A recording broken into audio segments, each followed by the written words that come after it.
कई सदियों तक ना भारत की धरती पर एक के बाद एक कई हमले हुए हैं। और इन हमलों ने यहाँ का इतिहास, यहाँ की संस्कृति, सब कुछ हमेशा के लिए बदल दिया। तो आज हम इसी कहानी को थोड़ा कोरे देंगे और उन आक्रमणकारियों को जानेंगे जिन्होंने एक नए युग की शुरुआत की। तो इस कहानी को हम 4 हिस्सों में समझेंगे। सबसे पहले देखेंगे मोहम्मद बिन कासिम का हमला जो पहला था। फिर बात करेंगे महमूद गजनवी के उन धावों की जो बहुत विनाशकारी थे। उसके बाद समझेंगे कि मोहम्मद गोरी का इरादा क्या था जो बाकियों से अलग था। और आखिर में देखेंगे कि इन सब ने मिलकर दिल्ली सल्तनत की नींव कैसे रखी। तो चलिए शुरू करते हैं ये सफर। तो कहानी की शुरुआत होती है 8वीं सदी से। ये वो दौर था जब भारत पर पहला सफल अरब आक्रमण हुआ। और सच कहें तो यही वो घटना थी जिसने आने वाले आक्रमणों के लिए दरवाजे खोल दिए। ये है मोहम्मद बिन कासिम, पहला अरब आक्रमणकारी। इसी के कदमों ने भारतीय इतिहास में एक ऐसा नया चैप्टर शुरू किया जिसकी गूंज आने वाली कई सदियों तक सुनाई देनी थी। तो बात है साल 712 की।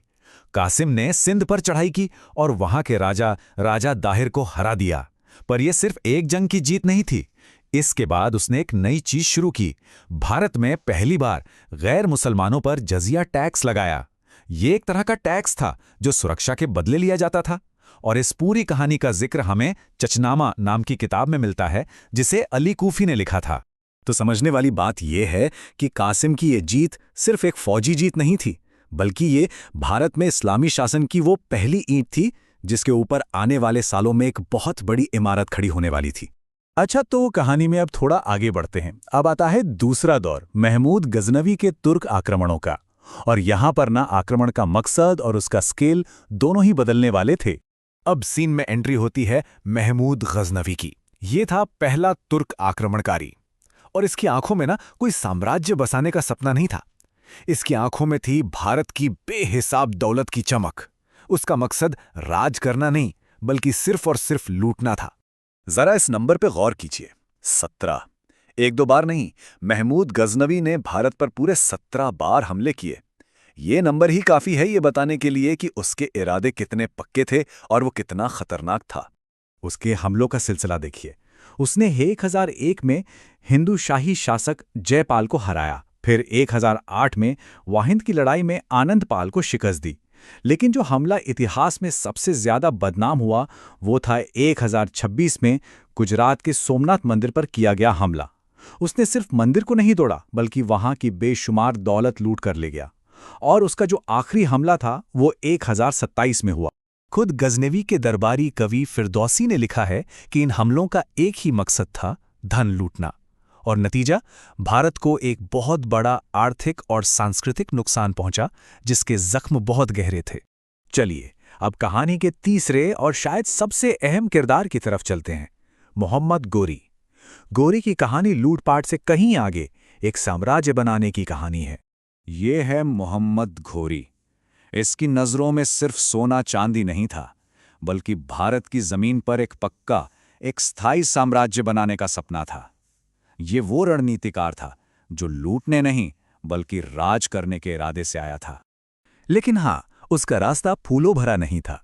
1178 में कायदारा की लड़ाई में उसे गुजरात के शासकों ने बुरी तरह हराया।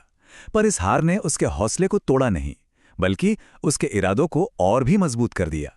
गौरी की कामयाबी की कहानी इन 3 बड़ी लड़ाइयों में छुपी है। देखिए, 1191 में तराइन की पहली लड़ाई हुई जिसमें वो पृथ्वीराज चौहान से हार गया, लेकिन वो वापस आया। ठीक 1 साल बाद 1192 में उसी मैदान पर तराइन की दूसरी लड़ाई में उसने पृथ्वीराज चौहान को हरा दिया। और ये भारत के इतिहास का एक टर्निंग पॉइंट था। इसके बाद 1194 में उसने चंदावर की लड़ाई में कन्नौज के जयचंद को भी हरा दिया। तो यहीं पर इन दोनों तुर्क हमलावरों का सबसे बड़ा फर्क साफ हो जाता है। गजनवी का मकसद था खजाना लूटना और घोरी का मकसद था यहां एक सल्तनत कायम करना। और इसी सोच के फर्क ने घोरी के असर को इतना लंबा और स्थायी बना दिया। और यहीं से हमारी कहानी अपने आखिरी पड़ाव पर पहुंचती है। मोहम्मद गोरी की इन जीतों ने ही भारत में एक नए साम्राज्य का रास्ता साफ कर दिया था। अपनी मौत से पहले गौरी ने एक बहुत बड़ा फैसला लिया। उसने भारत में जो भी इलाके जीते थे उनकी कमान अपने सबसे वफादार गुलाम जनरल कुतुबुद्दीन ऐबक को सौंप दी। और बस यहीं से पावर ट्रांसफर का वो खेल शुरू हुआ जिसने एक नए वंश की कहानी लिख दी। तो गौरी ने अपने पीछे एक बड़ा दिलचस्प सिस्टम छोड़ा था। उसके दूसरे गवर्नर यल्दौज और कुबाचा दूसरे इलाकों को संभाल रहे थे, लेकिन भारत का जो सबसे बड़ा और अहम हिस्सा था, उसकी कमान थी उसके गुलाम जनरल कुतुबुद्दीन के हाथों में। और कुतुबुद्दीन ने इस मौके को भुनाने में कोई कसर नहीं छोड़ी। और इसी के साथ साल 1206 में कुतुबुद्दीन ऐबक ने दिल्ली सल्तनत की नींव रखी। ये भारत में पहला बड़ा इस्लामी साम्राज्य था, जिसका राज अगले 300 से भी ज्यादा सालों तक चला। और इन कई दशकों तक चले हमलों का नतीजा क्या निकला, वो इस नक्शे में साफ देखा जा सकता है। ये दिल्ली सल्तनत का शुरुआती फैलाव है।